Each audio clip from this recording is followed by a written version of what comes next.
This episode is brought to you by State Farm. Checking off the boxes on your to-do list is a great feeling. And when it comes to checking off coverage, a State Farm agent can help you choose an option that's right for you. Whether you prefer talking in person, on the phone, or using the award-winning app, it's nice knowing you have help finding coverage that best fits your needs. Like a good neighbor, State Farm is there. So good, so good, so good. New fall arrivals are at Nordstrom Rack stores now. Get ready to save big with up to 60% off Vince, Kurt Geiger London, and more. How did I not know Rack has Adidas? Because there's always something new. Join the Nordy Club at Nordstrom Rack to unlock exclusive discounts on your favorite brands. Shop new arrivals first and more. Plus, get an extra 5% off every Rack purchase with a Nordstrom credit card. Great brands, great prices. That's why you Rack. This is Optimal Health Daily. 6 Ways to Stop Emotional Eating in Its Tracks by Beth Clayton with markfisherfitness.com. And I'm Dr. Neil. Hey there, happy Saturday. Hope you're having a wonderful weekend so far. Welcome back to Optimal Health Daily, or OHD, where I act as your narrator of popular health and fitness blogs and provide my commentary at the end of each episode. And with that, let's get right to today's post and start optimizing your life. 6 Ways to Stop Emotional Eating in Its Tracks by Beth Clayton with markfisherfitness.com. We've all been there. There is an emotional trigger, and without even really thinking, suddenly you are eating. The first bite tastes great, but then you barely taste anything. You may find you are eating with such ferocity, it actually hurts a bit going down, but before you know it, you have polished off an entire loaf of bread, half a leftover apple pie, an entire bag of potato chips, or a pint of ice cream. To say you feel gross is putting it mildly, but like many people, you may just say, what the heck, and keep on going. Might as well fall off the wagon hard if you're going to fall off, right? Might as well make the most of it. Treats are awesome and should be a part of your life, but not when they become your vehicle for comfort or self-destruction. This begs the question, are you choosing the treat, or is the treat choosing you? Over time, this type of unconscious stuffing not only leaves your emotions unresolved, but leaves you heavier, more lethargic, and in a poor relationship with your food. When we get in the habit of using food as a crutch not to feel, we may be unwittingly creating vicious cycles and a codependent relationship with food. Weight gain, disease, and disordered eating are just a few of the repercussions. Oftentimes, this type of codependent relationship creates unbridled anxiety and feeds the beast of repressed emotion. Do you recognize any of these patterns when it comes to your eating habits? Well, here are some tips to start to deal with and break these patterns for good. 1. Notice and record your patterns. Start to take note of when you are making poor decisions. Food journaling is a wonderful tool. By recording your habits, you can start to notice the patterns in your choices. It seems like a small and trivial thing to do, but it can be illuminating. One of my clients chronicled her choices and was surprised to find that she mostly binged on pizza or fried foods when she missed her boyfriend or when she had been rejected from an acting project. Her emotional eating was tied in a tight knot to loneliness and rejection. By realizing this, she could start to preemptively deal with these situations by addressing ways to restructure her relationship and handle the emotional stress of rejection in her career. 2. Feel your emotions and then release them. Crazy, right? Feel your emotions? Okay, this may seem obvious, but sometimes it's easier said than done when the emotion at bay is less than desirable.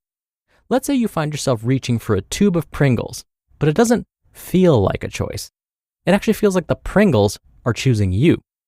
Take the exact opposite action and close the cabinet door. Close your eyes. Breathe. Actually ask yourself, what is this feeling? Where am I holding tension in my body right now? Breathe into the tension and simply allow yourself to feel what is going on. Is it anxiety? Is it loneliness? Rejection? Creative tension?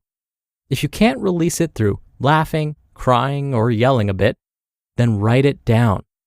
Take a paper and start writing. Let it all spill out without judging, just a stream of consciousness. 3.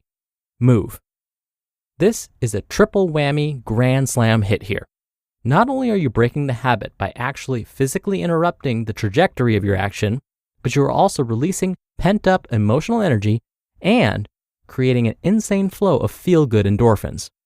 You know how when you're angry, running or punching can feel really good, or how when you're really down and go to yoga, you might cry a bit as you start moving and breathing deeply?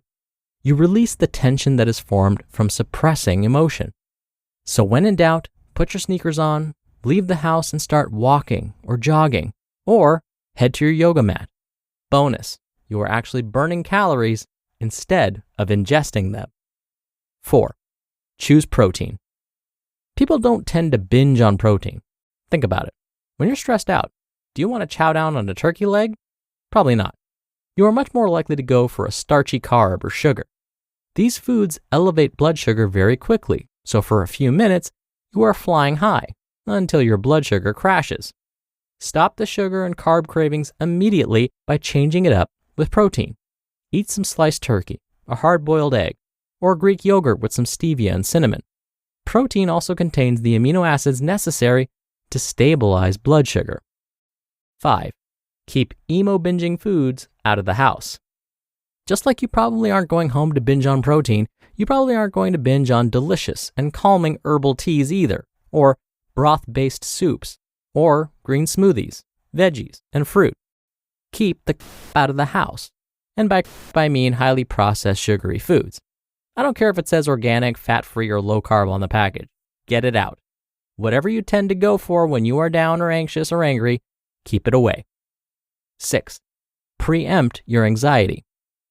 Stress eating can be one of the most difficult to navigate because stress can permeate almost any area of our lives.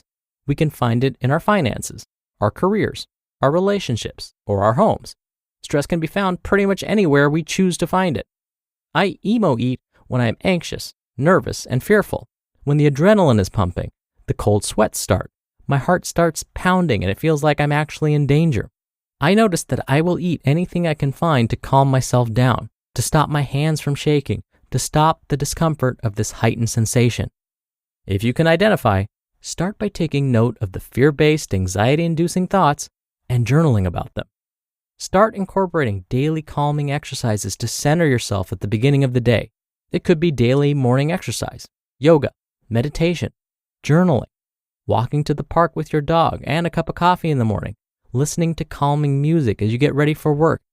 Commit to these practices every day.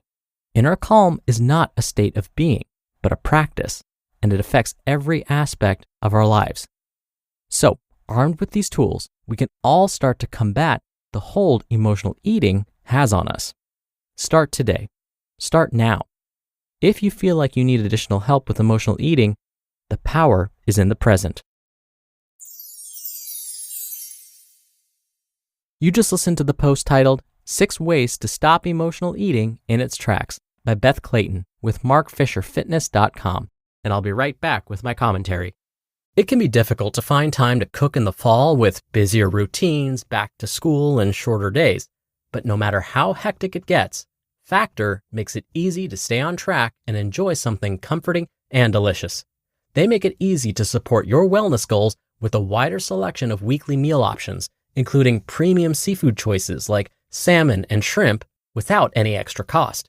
For the first time, try Asian-inspired meals with bold flavors influenced by China, Thailand, and more. If I wasn't already meal prepping weekly myself, it's what I'd use. Eat smart at factormeals.com/OHD50off and use code OHD50off to get 50% off your first box, plus free breakfast for 1 year. That's code OHD50off at factormeals.com for 50% off your first box, plus free breakfast for 1 year. Get delicious, ready-to-eat meals delivered with Factor.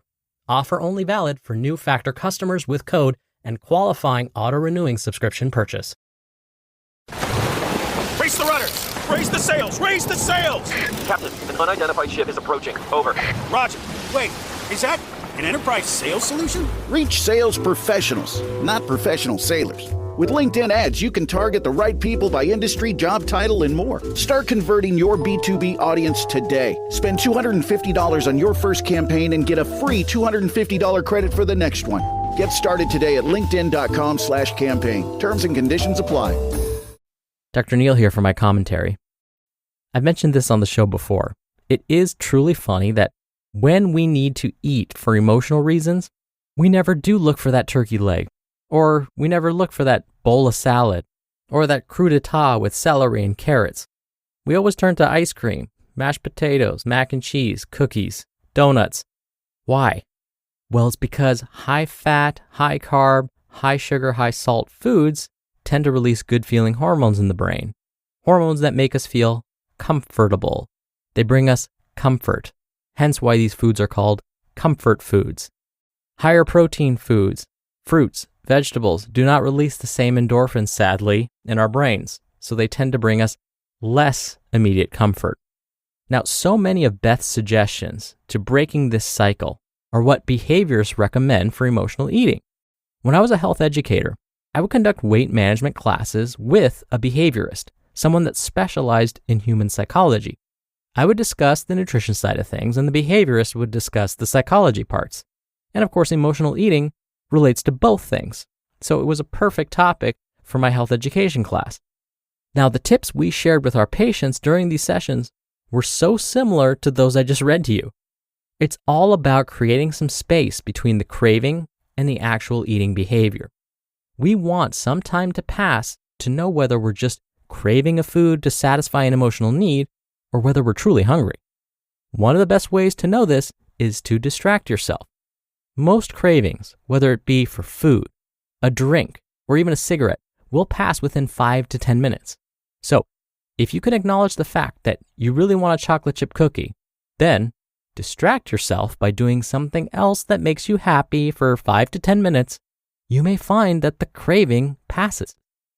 Now, how do you distract yourself? Use some of Beth's suggestions. Go for a walk. Write down how you're feeling. Drink a glass of water. Play Tetris on your phone. Make an actual phone call. Text someone you've been meaning to reconnect with. Take a look at the weather forecast. Anything that will take your mind off your craving for 5 to 10 minutes. I have a feeling that by the time you're finished, you will have forgotten all about that chocolate chip cookie you were craving.